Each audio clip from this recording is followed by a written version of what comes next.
En fait, moi, j'étais en haut en train de faire mon sport dans la salle de sport avec mes deux garçons. Et à un moment, mon épouse est venue avec des cris, me dit que la maison est en flammes. Donc, je suis descendu très rapidement et j'ai constaté effectivement qu'il y avait le feu. Dans un premier temps, je croyais que le feu était qu'en bas. Et donc, on est allé directement en bas. Et au moment où je descendais déjà, des passants ont commencé à prendre du sable, puisque à côté de la voiture, il y avait du feu. Donc je suis descendu, on a éteint ce feu-là en bas, on a éteint le feu qui prenait sur le gazon qu'il y avait dans la maison. Et c'est après, une fois dehors, qu'on s'est rendu compte qu'il y avait de la fumée qui sortait d'en haut. Et effectivement, on a vu les flammes qui commençaient à prendre en haut. Et donc on est remonté, des jeunes sont montés pour, avec du sable, éteindre tout ça avec de l'eau. Voilà donc dans les conditions dans lesquelles ça s'est passé. On est descendu, j'ai interrogé le gardien qui est là, qui m'a dit qu'il y avait une dizaine de personnes encagoulées qui sont venues du couloir sombre qui est là, juste. Et ils sont repartis, ils ont fait leur forfait, ils ont jeté des cocktails Molotov. Vous voyez les traces de bouteilles avec du copeau de bois. Il y en a ici en haut, il y en a en bas. Et dans le mur qui sépare la maison de l'école également, il y avait le feu qui commençait à prendre. Heureusement que les gens sont venus avec beaucoup de diligence nous apporter leur appui pour éteindre le feu définitivement. Voilà en réalité ce qui s'est passé. Ça a été très très rapide apparemment.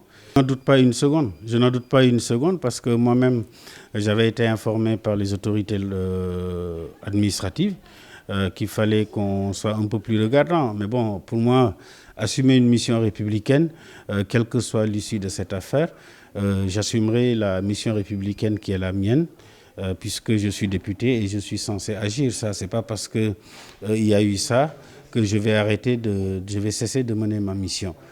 Ceux qui l'ont fait ont commis un acte très lâche et je pense que on se connaît tous. Je veux dire, autant je suis un responsable de Benno Bokk Yakaar habitant Rufisque, mais autant aussi, il faut que les gens de Pastef le sachent. Nous connaissons là où ils habitent dans cette ville et nous avons comme eux des jeunes et nous pouvons aussi comme eux recruter des nervis pour venir s'en prendre à des maisons de citoyens, quoique étant des responsables politiques, mais nous ne le ferons pas. Nous n'agirons pas comme ça parce qu'en tant que parlementaire, il faut accepter ce qui m'arrive aujourd'hui. Moi, je l'accepte. Heureusement que le feu n'a pas pris dans toute la maison. C'est circonscrit à des endroits plus précis. Mais ce qui est regrettable, c'est un peu le traumatisme que ça peut créer auprès des enfants. Parce que moi, j'ai des enfants à bas âge. Je suis là avec ma belle-sœur et des enfants qui ont 2 ans, etc. Et avec tous ces cris qu'il y a eu, voir le feu dans la maison, c'est quelque chose pour les enfants de désolant. Et j'estime que aucune situation politique ne peut justifier cet état de fait. Mais comme je dis, je mets ça sous l'angle de la lâcheté, de l'irresponsabilité de ces gens qui appellent à violenter, qui appellent à faire des casses sous prétexte qu'ils résistent pour la démocratie. Cette démocratie sénégalaise, nous l'avons trouvée ici et nous la laisserons ici un jour. Et chacun, au moment où il est en responsabilité, il assumera ses responsabilités jusqu'au bout.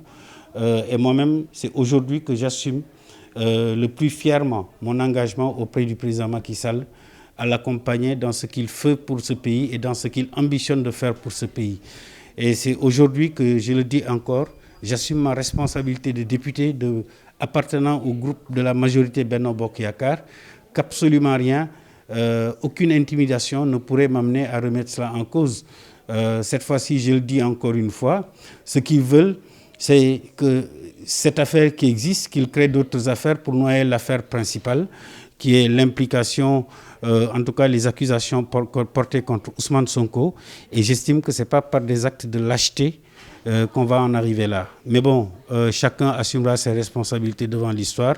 Moi, j'assume la mienne en tant que député, ayant assumé responsabilités de membre d'une coalition parlementaire que je continuerai à défendre, quels que soient les actes de violence, de lâcheté, les actes d'intimidation qui, de mon point de vue, n'auront aucun effet sur ma personne et sur ma conduite. Je disais tout à l'heure, lorsque mes jeunes sont venus ici pour dire « nous connaissons les responsables de Sonko, nous allons également faire les mêmes attaques chez eux ». J'ai dit non, ne faites pas cet acte d'irresponsabilité parce qu'ils auront beau être des responsables de PASTEF, ils ont des parents, ils ont des familles. Et je pense que leurs familles ne sont en rien impliquées dans tous ces actes qui sont posés aujourd'hui. Et donc, ce n'est pas la loi du talion dans la République. Il faut que chacun laisse la justice faire son travail. Le préfet de Rufisque vient de quitter. Le commissaire était là avec ses hommes. Le ministre de l'Intérieur m'a appelé.